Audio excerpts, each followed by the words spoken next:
Hey there, welcome to another Lemon Amiga guide and review. In this guide we'll be taking a look at the Play Expo conducted in Blackpool on the 3rd and the 4th of May 2014. You can see I'm walking behind Pete Harrop there, creator of Pac-Mania, Soccer Kid on the Amiga, and we're just walking through the venue. So the Play Expo, as you can see, was conducted in the Norbreck Castle Hotel, which is on the Bispham end of Blackpool, and it's a big venue. There is plenty of room in there for all these arcades and consoles and machines and vendors and that kind of thing. But you can see the main hall is packed there. It was certainly a packed event, and this is midday on the Saturday, so I guess it would be. And in here we find even more machines, so let's play the guessing game. What can we find? And consoles there, and surely there must be an Amiga in here. Here we are. And what do we find on the 1200? System 3's Putty Squad, of course. And so we find various Atari consoles there playing different games, and Atari 800 XL there. And so you can play these games. Unfortunately, you can only play the games that are pre-loaded, and there's a 64, blank 64 there, nothing on there. And zip sticks are plenty there. Look at those yellow fire button zip sticks everywhere, which is great to see. Amiga 600 appears to have Wiz and Liz or something similar on there. And back to the BBCs, the BBC Bs there, with very primitive games indeed. Perhaps the best thing to come out of the BBC was Elite. And so Acorn there, Acorn Electron, pretty primitive technology. Nothing loaded on there either. And then we have the TK90X, which was the Brazilian version of the ZX Spectrum machine. And so you can see extra expansions in there for memory, turbo loading, certainly recommended on a ZX Spectrum, and more BBCs there. BBC B, no BBC Masters, I'm afraid. Lots and lots of BBC Bs. Maybe they had a skip load, and so not much use out of those machines. And back to the Segas and the SNESes of the 1990s. And so let's move on to another corridor where we find lots of retro gaming magazines there, and 8-bit computer magazines from yesteryear. Acorn, Spectrum, Elite box there, the original. And you can also see more BBCs, BBC Master there, wow. And that looks like another Acorn Electron, which has been souped up and runs on a modern LCD TV there. And we are getting closer and closer to the Amiga wear now, with joypads and more Sega material. Outrun there, probably a really good conversion on the Sega. And so back finally through the last of the BBCs, playing what looks like pool there, and finally we get to the Amiga Kit stall. And Amiga Kit is a stalwart of many of these events, and here you'll find all your Amiga needs if you still have the authentic hardware. You can see straight away there are peripherals on offer and detachables, and things which you can use to convert different things and add to your computer. The joysticks there was actually a purple zip stick whilst I was there. It actually got bought and I was tempted to buy that myself. And Amiga games, Box Zero there, and Formula 1 Grand Prix, Sensible Soccer we've reviewed already, and maybe we'll get round to Banshee later on. You can see the latest Amiga Future magazine, yes, that is still being published, and Graham Humphrey from the English Amiga Board writes for Amiga Future.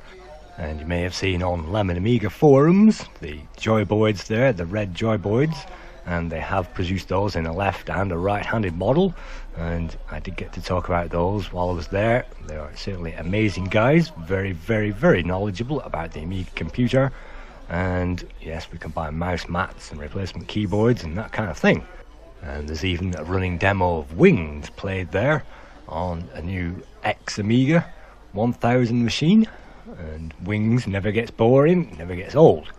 So you can see there plenty on offer for the Amigan, and you'll always find guys hanging around the AmiKit stall talking about Amigas and that kind of thing. I spent way too long talking to those guys at the Amiga stall, and you can see ROMs there. Yes, you can still buy the Amiga ROMs, and ID hard drive conversion kits, 2.5 to 3.5 inch conversions, and multi-links there. You can see a PC MCIA adapter to convert your 600 or 1200 and give that hard drive, and you can also see case badges there. And I actually bought the middle case badge, but I actually walked away with the end case badge, the white one, by mistake, so I'll have to go back and swap it. But you can see disk drives and manuals and that kind of thing. So the Amiga kit stall, definitely worth checking out.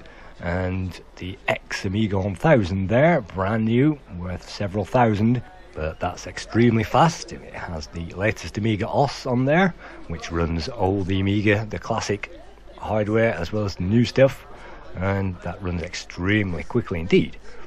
So you will also find PCB boards there of that machine listed in the background.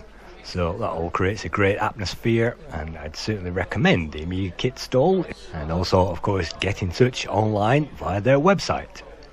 Moving on, the rest of the event was absolutely jam-packed there with coin-operated machines. So let's have a walk around this venue and play the old Identify the Coin-Op game. So you can see, yes, this place is massive, and it was only £12 entry fee into the Norbreck Castle, which is fantastic. It gives you a full day's access, and you can sit there and play games to your heart's desire. The original Pac-Man there still hasn't lost its intensity after all these years, and so the player can spend the time playing these games. And there is also a competition playing, where the player can enter a competition against several of the players to be one of the best. And I noticed during the competition they were actually playing California games, which has still not come up in the Lemon 64 compo, but there you go. And the whole place feels like a nightclub with that lighting, and sometimes they play music as well.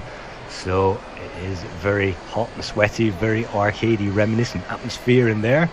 Or, well, we used to call the arcades the bungers, actually, because you bung money into those things. But it has that atmosphere, and it also has all the gaming facilities that you ever needed from the very best coin-op arcade in the world.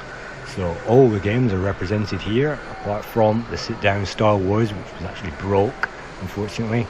But all the rest are here.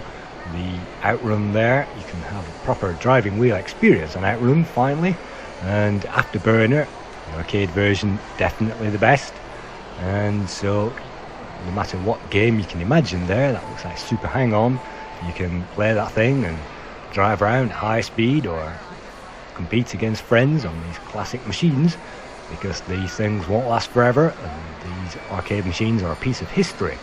At the time, these led the field. These were beyond 16 bits in their time, but now they are plainly retro. But some of these games still stand up to this day. Ridge Racer clones there, and Pac-Mania that was reviewed already on the original back projection arcade machine. Wow! And if that wasn't enough, yes, you get to play Pac-Man, the original version, as well.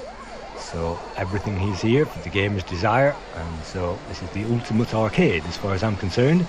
This arcade tours the Expo venue, so wherever it is in your area. The next one is in Manchester. You'll find this arcade, so get yourself down there.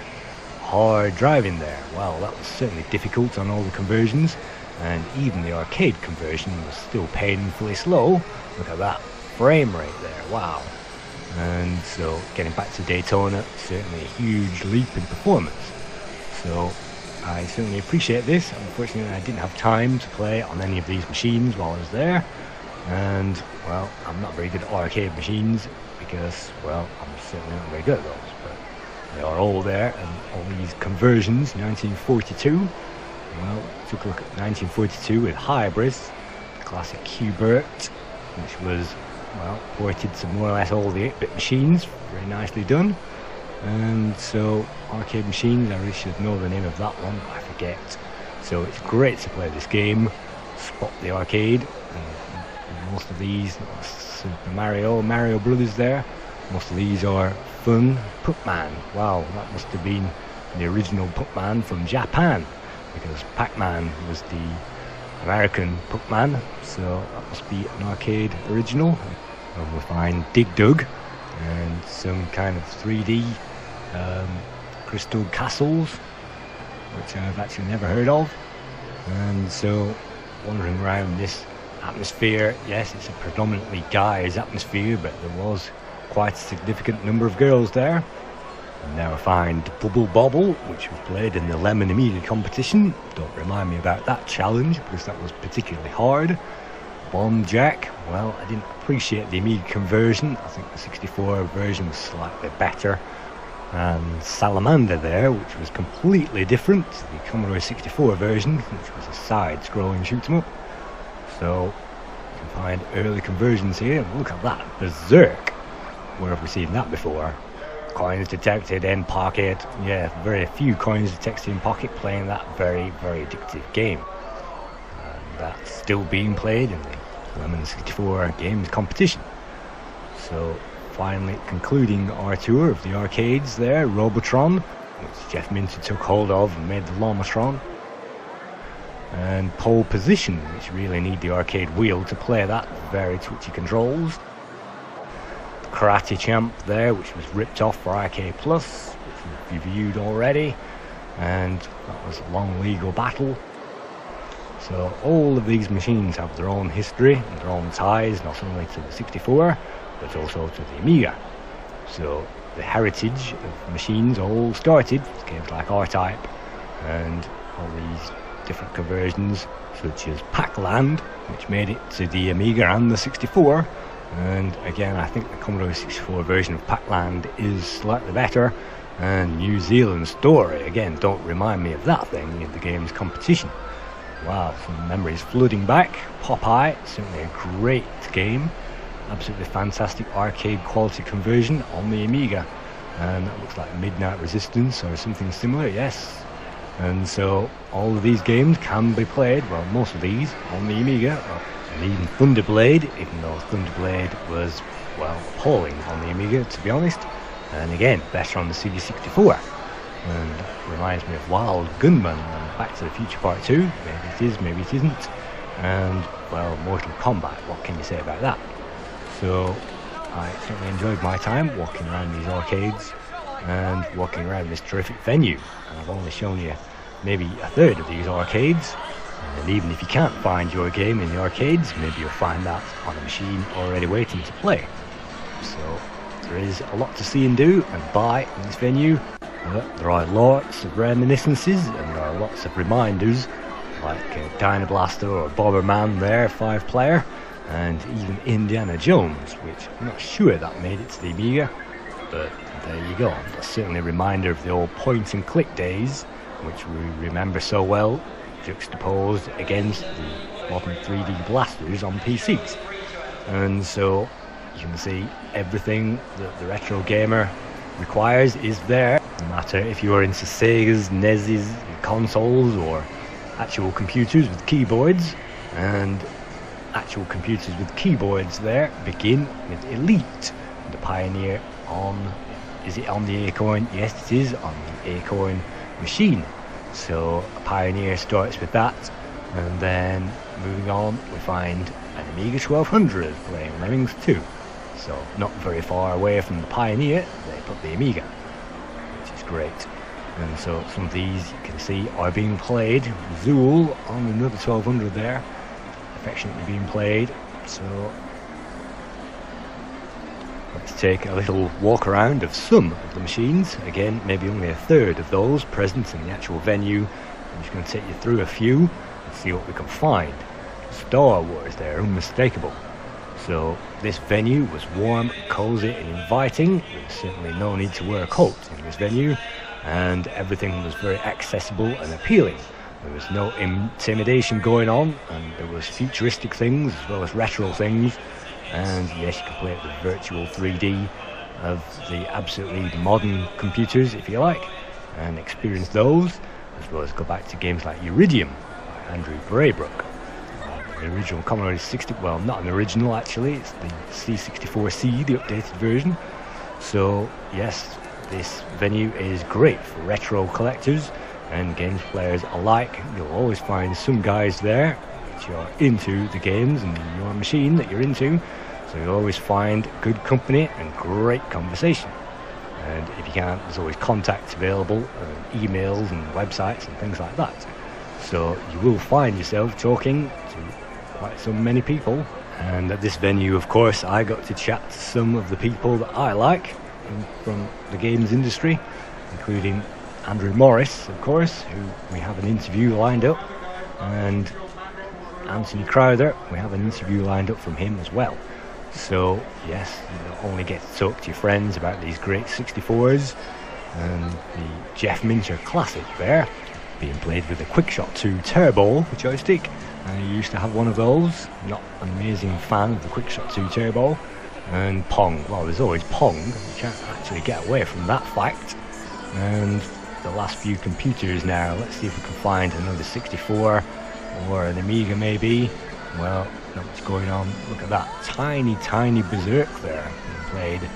Well, I'm not quite sure how that managed to get there on that such a tiny machine with that very tricky board there. Maybe that's an original and maybe a Defender clone.